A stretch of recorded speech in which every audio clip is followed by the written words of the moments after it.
Hello दोस्तों, welcome to my channel. आप देख सकते हैं आज के अनुपमा एपिसोड में कि यहाँ पर इशिता को लेकर सारे घर वाले परेशान हैं और आखी का तो हालत ही ख़राब है। भाई अपनी बेटी की बात है और वहाँ पर कैसे अब नहीं आप बचे, क्या आप बचे, कौन बचाएगा, तब तक आ जाती है इशिता। इशिता को देखकर सारे लोग हैरान हो जाते हैं कि कैसे घर पहुँची, गुंडों लोग से कैसे बची, इतने सारे चोट लगे हुए हैं उसके चेहरे पर। उससे हज़ार क्वेश्चन किए जा रहे हैं और यहाँ इशिता बताती है कि उसका जो जान जो बचाया वो है राघव। और राघव का नाम सुनते ही सब शौक में हो जाते हैं, क्योंकि राघव को तो सब कोई गलत समझ रहा होता है। यहाँ तक कि अनुपमा को भी सोचने पर मजबूर हो जाती है कि राघव के इसलिए यहाँ इशिता का जान बचाया अपनी जान पर खेलकर। और यहाँ राघव को देखकर सब लोग हैरान हो जाते हैं, लेकिन अनुपमा यहाँ पर थैंक यू अपना इमोशनली बोलती है कि उसकी इशिता का जान बचाने के लिए। और सभी उसको देखकर हैरान हो जाते हैं कि कैसे राघव यहाँ इशिता का जान बचाया। लेकिन यहाँ देख सकते हैं कि किस तरह से राही इग्नोर कर रही है अभी भी राघव को।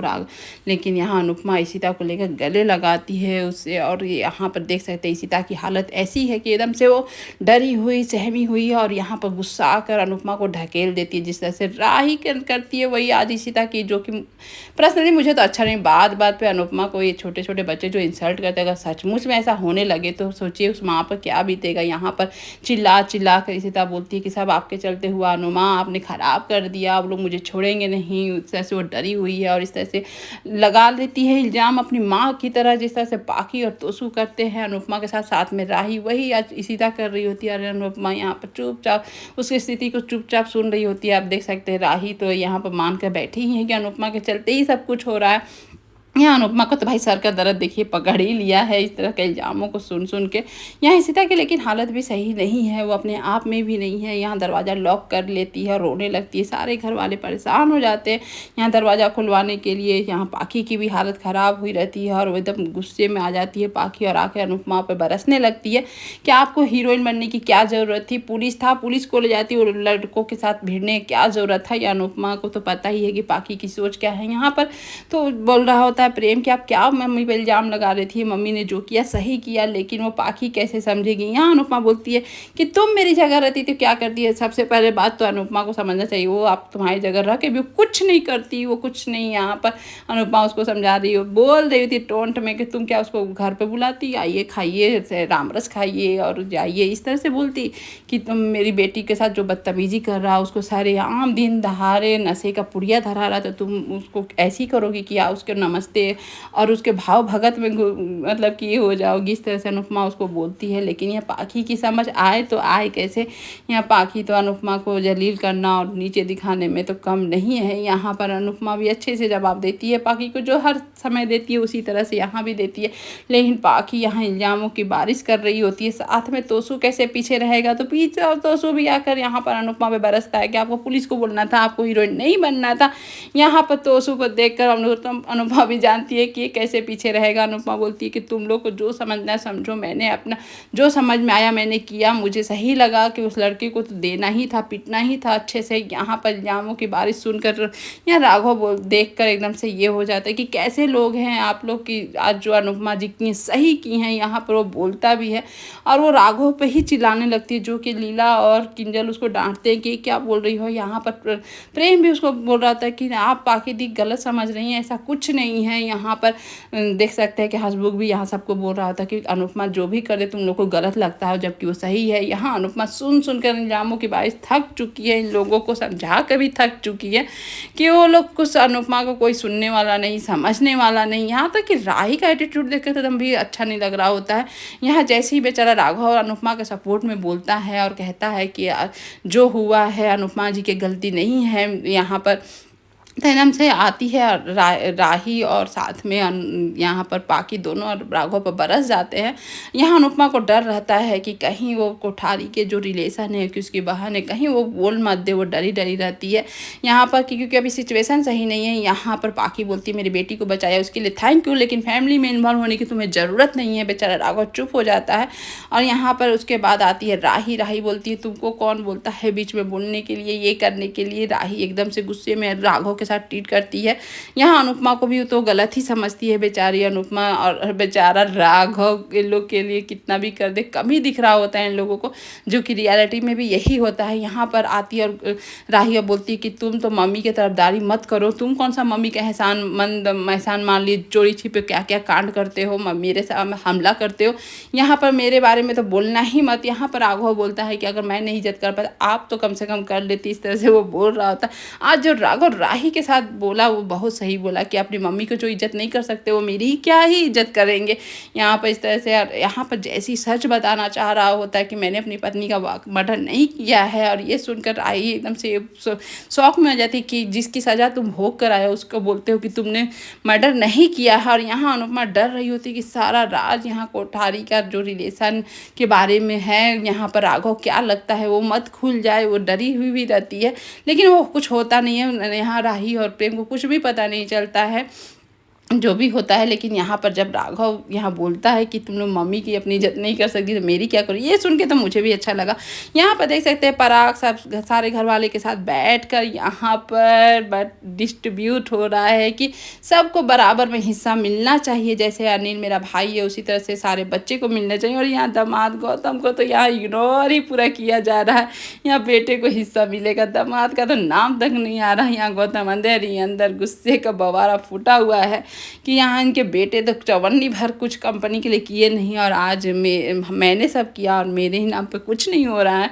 यहाँ पर सब वही डिस्कस कर रहे थे साथ में। यहाँ पर देख सकते हैं कि जब उन लोग को पता चला कि राघव ने सीता को बचाया और इन लोग पराग और वसुंधरा डर के मारे उनकी हालत ख़राब होती है कि, और उसके बाद वो लोग जीत कर लेते रहे, उसको जेल में डालना चाहिए ना, आ गया तो जेल चला जाए, क्यों इसको ऐसे खुला राही को हमारी राही के साथ हमला किया था, इस तरह से वो लोग बोलते। लेकिन डर तो बहुत दिख रहा होता है। यहाँ पर देख सकते हैं कि जब जायदाद में हिस्सा मिल रहा था आर्यन तो बहुत खुश है, और उसी खुशी में वो गौतम आर्यन एक दूसरे को समझ ही रहे होते हैं कि यहाँ पर क्या है, और यहाँ गौतम का दिन सही नहीं था यहाँ पर। लेकिन अचानक से सारे घर वाले आते हैं, इशिता दरवाज़ा लॉक कर लेती है, दरवाज़ा तोड़ के सब घुसते और देखते हैं इशिता मरने की कोशिश कर रही, सारी गोलियाँ एक साथ खा रही होती है, जो कि अनुपमा उसे बचा लेती है और अनुपमा उसको संभालती है। इशिता आउट ऑफ कंट्रोल रहती है, और यहाँ इशिता सारी सच्चाई बताती है कि उसका एक वीडियो है नशे की हालत में बहुत सारी लड़कियों के साथ वीडियो बना के वो हम लोग को ब्लैकमेल कर रहा है। ये वीडियो का बात सुनकर सारे घर वाले की आंखें फटी की फटी रह जाती है, शौक में आ जाते हैं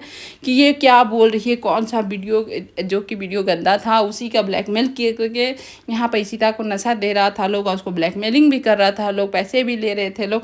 लेकिन तभी यहाँ पर पुलिस का फ़ोन आ जाता है तोसू को बता कि यहाँ पर राघव अपने आप को गिरफ्तार करवा लिया है। साथ ही साथ वो लड़कों के साथ जो राघव पकड़ाए थे लड़कों को, उन लड़कों के पास जो वीडियो थी वो भी मिल गई है, वो भी हम लोग सेव कर लिए हैं।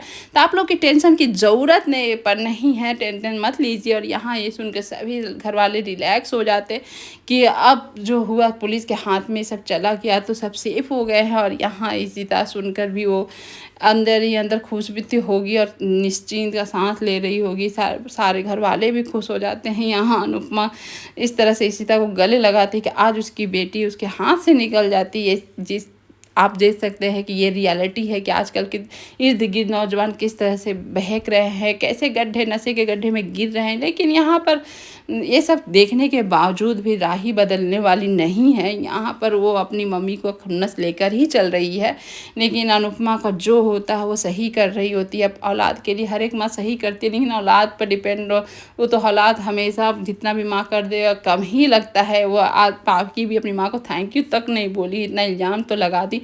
यहाँ पर देख सकते हैं स्ट्रेस के कारण एकदम से यहाँ पर गुमसुम बैठी पाखी पर राही यहाँ पर कर रही होती है टेंशन से ड्राइंग। यहाँ पर आता है प्रेम बोलता है इतनी रात को तुम क्या कर रही हो। यहाँ प्रेम समझता है और यहाँ प्रेम बहुत अच्छी से समझाता है कि मम्मी की कोई गलती नहीं है, मम्मी ने जो किया सही किया।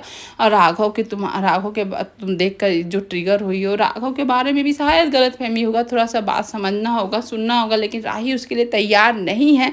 वो हर अभी भी अनुपमा को गलत समझ रही होती है, राघव को भी गलत समझ रही होती है। प्रेम उसके बाद छोड़ देता है और यहाँ राही टाइम मांगती है, मुझे टाइम चाहिए कुछ चीज़ समझने के लिए। तो यहाँ प्रेम बोलता है ओके। और यहाँ पर देख सकते हैं दोनों में थोड़ा बहुत आर्ग्यू भी हो जाता है अनुपमा को लेकर, फिर दोनों एक दूसरे को समझा भी लेते हैं। बेचारा प्रेम फंसा हुआ है माँ बेटी के बीच में यहाँ पर। और यहाँ पर देख सकते हैं आग लगाने का कंटिन्यू काम कर रही है माही यहाँ पर। अचानक से आर्यन आधी रात को फ़ोन करता है और बताता है जायदाद में हिस्सा मिलने की खुशी। और यहाँ पर माही को मौका मिल जाता है कि अगर जानेगी राही तो जल जाएगी। इस तरह से राही के खिलाफ भड़काती है आर्यन को। और यहाँ पर ये सुन लेती है परी उसको डांटती है कि तुमको राही के घर में इंटरफेयर करने की कोई ज़रूरत नहीं है, तुम इतना क्यों पड़े रहती हो। तो यहाँ पर माही तो आपको पता ही है कि बेशरम हो चुकी है। वो बोलती है कि तुम मेरे लाइफ के बीच में क्यों पड़ी हो, तुम अपना काम से काम मतलब रखो, मुझे जो करना है मैं करूँगी। क्योंकि आप देख सकते हैं कि यहाँ माही का कोई भी सब्जेक्ट पहले थी शर्मीली और इस तरह से सबका सुनने वाली, सम्मान करने वाली, अब वो इर्द गिर्द कहीं नहीं दिख रहा होता है। वो बनावटी कर रही थी, अंदर में वो एकदम से विलेन हो चुकी है। यहाँ पर परी एकदम समझती है उस बात को। और यहाँ पर देख सकते हैं अनुपमा को ये बहुत दिनों के बाद स्पाइस एंड चटनी दिखाया जा रहा होता है। राजवीर को भी दिखाया जा रहा होता है कि यहाँ राजवीर कुछ फ़ोटो भेज रहा होता है कि एक और ब्रांच लॉन्च किया है। और यहाँ पर अनुपमा को बुलाने की कोशिश, जो कि अनुपमा नहीं जा पाई, वही सॉरी बोल रही होती है, लेकिन कुछ फ़ोटो भी देखती है। और फ़ोटो देखकर अनुपमा का दिमाग एकदम से हिल जाता है कि ये फ़ोटो में जो थी वो है राघव की पत्नी। और ये देखकर अनुपमा एकदम से ये हो जाती है कि जब, क्योंकि अनुपमा को दिखाया था राघव ने अपनी वाइफ का फ़ोटो, जो कि देखकर एकदम से अनुपमा शॉक में हो जाती है कि स्पाइस एंड चटनी में ये कैसे आ गई। और ये तो यहाँ पर राघव की वाइफ है। और ये देखकर अनुपमा अब क्या करेगी उसको समझ में नहीं आ रहा। और वो कंफर्म भी नहीं हो पा रही है कि वही है कौन है। और वो अब अगर वही है तो अब अनुपमा का आगे का स्टेप क्या होगा, तो आगे के एपिसोड में पता चलेगा। तो thank you for watching video and bye bye.